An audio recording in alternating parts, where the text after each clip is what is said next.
اور میرا کلمہ پڑھا کر میرا غلام بنا دو۔ حضرت خواجہ غریب نواز رحمۃ اللہ علیہ رسول اللہ صلی اللہ علیہ وسلم کا حکم سنتے ہی وہاں سے تیار ہوئے، مدینہ منورہ سے ملک شام پہنچے، ملک شام سے ہوتے ہوئے بغداد پہنچے، بغداد سے ایران ہوتے ہوئے افغانستان پہنچے۔ افغانستان میں ایک علاقہ تھا جس کا نام سبزہ وار تھا۔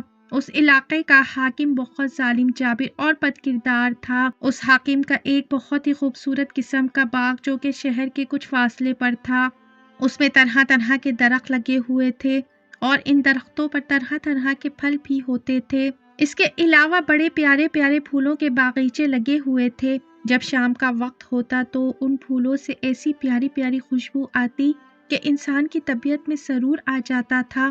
یہی وجہ تھی کہ ہر روز سبزہ وار کا حاکم شام کو اس باغ میں سیر و تفریح کے لیے آتا تھا اور اس کے تمام ملازمین، تمام خادمین باغ میں سے ہر اس آدمی کو نکال دیتے تھے جو بھی وہاں سیر و تفریح کی غرض سے آیا ہوتا۔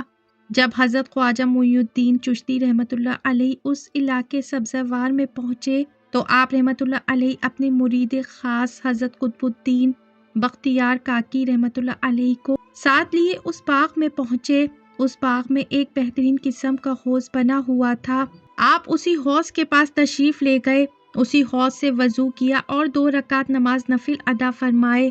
نفل پڑھنے کے بعد اسی حوض کے کنارے مصلی بچھا کر بیٹھ گئے اور قرآن مجید کی تلاوت کرنی شروع کر دی۔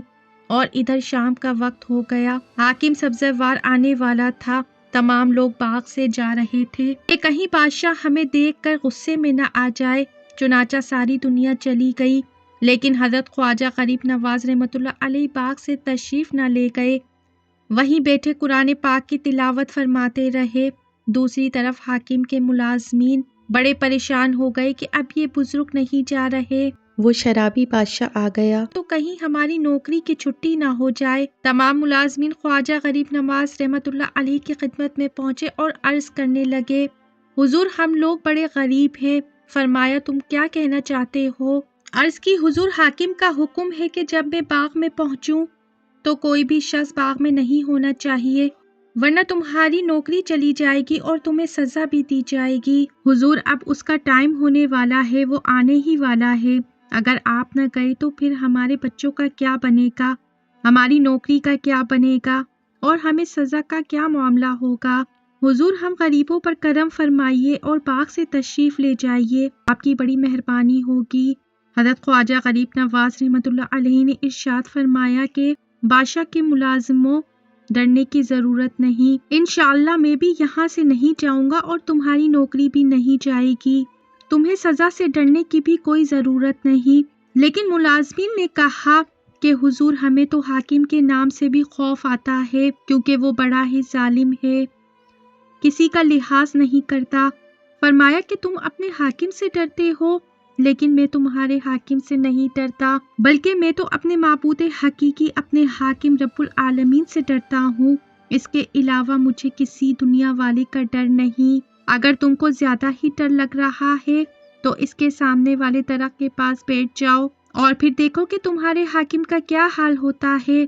اتنے میں باغ کے ملازمین نے زور زور سے پکارنا شروع کر دیا کہ خبردار ہوشیار، حاکم وقت تشریف لا رہے ہیں۔ تمام ملازمین، تمام خدام، تمام نوکر چاکر ہاتھ باندھ کر بڑے مؤدبانہ طریقے سے بادشاہ کے استقبال کے لیے صف بستہ کھڑے ہو جائیں۔ حاکم وقت باغ میں پہنچا تو کیا دیکھا کہ ایک نورانی چہرے والا انسان حوض کے کنارے مصلی بچھائے قرآن پاک کی تلاوت میں مشغول ہے۔ بادشاہ نے جب یہ منظر دیکھا تو بڑے غصے میں آ گیا، تمام ملازمین کو اپنے پاس بلایا اور غصے میں لال پیلا ہو کر کہنے لگا کہ ایک کمبختو، کیا تم نے میرا حکم نہیں سنا ہوا ہے کہ جب میں سیر کی غرض سے باغ میں آؤں تو کوئی بھی شخص باغ میں نہیں ہونا چاہیے؟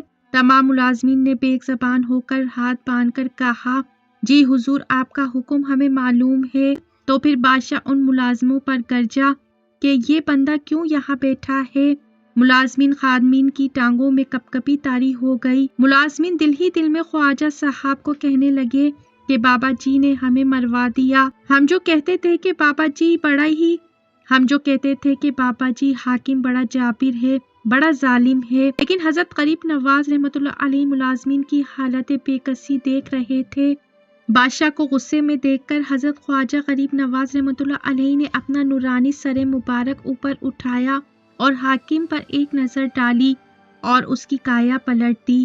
حاکم آپ رحمۃ اللہ علیہ کے جلال کی تاب نہ لا سکا اور بے ہوش ہو کر زمین پر گر پڑا۔ حاکم کے ملازمین، خادمین، نوکر چاکر بڑے پریشان ہوئے کہ ہمارے حاکم، ہمارے بادشاہ کو کیا ہو گیا۔ تھوڑی دیر تک حاکم بے ہوش پڑا رہا۔ تھوڑی دیر کے بعد حضرت خواجہ غریب نواز رحمۃ اللہ علیہ نے حاکم کے ایک ملازم کو فرمایا، کیوں بھائی، کیا یہی تمہارا جابر اور ظالم بادشاہ حکمران ہے جو کسی کو گنتی میں شمار نہیں کرتا تھا، جس کے خوف سے تمہاری سانسیں اکھڑ رہی تھی، جس کی دہشت سے تمہیں اپنی نوکری کا خطرہ ہو گیا تھا؟ دیکھو خادمیوں، اپنے آقا کو دیکھو، اپنے بادشاہ کو دیکھو اور پھر میرے اللہ رب العزت کی شان دیکھو جس نے ہمیں یہ عزت، یہ شان عطا فرمائی۔ ملازمین نے عرض کی، حضور، ہم آپ کی بزرگی کو مان گئے، واقعی آپ اللہ کے بہت مقبول و محبوب بندے ہیں۔ خواجہ صاحب، اب مہربانی فرمائیے، ہمارے حاکم کو ہوش میں لائیے۔ خواجہ غریب نواز رحمۃ اللہ علیہ نے ایک ملازم کو حکم دیا، جاؤ حوض میں سے تھوڑا پانی لے آؤ۔ ملازم گیا، حوض میں سے پانی لے آیا۔ حضرت خواجہ غریب نواز رحمۃ اللہ علیہ نے اپنے ہاتھ میں پانی لے کر بس جیسے ہی پانی کا چھینٹا اس کے منہ پہ پڑا کہ حاکم ہوش میں آ گیا۔ ہوش میں آتے ہی تمام غرور، تکبر ختم ہو گیا۔ فوراً عاجزی و انکساری کے عالم میں خواجہ غریب نواز رحمۃ اللہ علیہ کے قدموں میں گر پڑا اور سچے دل سے مسلمان ہو گیا اور حضرت خواجہ غریب محی الدین چشتی رحمۃ اللہ علیہ کا غلام اور مرید بن گیا۔ اس کا مرید بننا ہی تھا کہ تمام سبزہ وار کے لوگوں نے حضرت خواجہ غریب نواز رحمۃ اللہ علیہ کے ہاتھوں پر سچے دل سے توبہ کی اور تمام کے تمام بیعت ہو گئے اور پورا شہر سبزہ وار خواجہ غریب نواز رحمۃ اللہ علیہ کا مرید ہو گیا۔ محترم ناظرین، امید کرتی ہوں کہ میری آج کی ویڈیو آپ کو ضرور انفارمیٹیو لگی ہوگی۔ اگر میری ویڈیو اچھی لگی ہے تو میرے چینل کو لائک، شیئر، سبسکرائب کیجیے، بیل آئیکن پہ ضرور کلک کیجیے تاکہ میری آنے والی ویڈیو کا نوٹیفیکیشن بر وقت آپ کو ملتا رہے۔ خوش رہیں، اپنا بہت سا خیال رکھیں۔ زندگی رہی تو پھر ملیں گے معلوماتی ویڈیو کے ساتھ۔ اللہ حافظ۔